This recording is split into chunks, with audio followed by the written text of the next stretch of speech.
এক সময়ের কথা, সিরিয়ার এক ছোট্ট গ্রামে এক দরিদ্র যুবক বাস করত। তার নাম ছিল হাসান।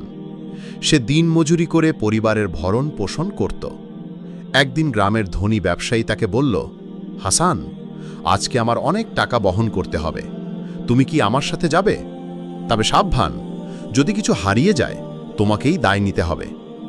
হাসান চিন্তায় পড়ে গেল। টাকা বহন করা কঠিন কাজ, আবার পরিবারের জন্য আয়ের প্রয়োজনও আছে। অনেক ভেবে সে বলল, আমি রাজি, তবে আল্লাহর ওপর ভরসা করে। যাত্রাপথে ব্যবসায়ী ঘুমিয়ে পড়ল। হঠাৎ ডাকাত দল এসে তাদের আক্রমণ করল।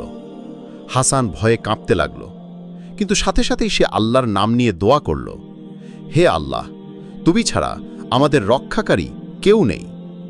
অদ্ভুত ঘটনা ঘটল। হঠাৎ আকাশে মেঘ জমে গেল, প্রবল ঝড় শুরু হলো।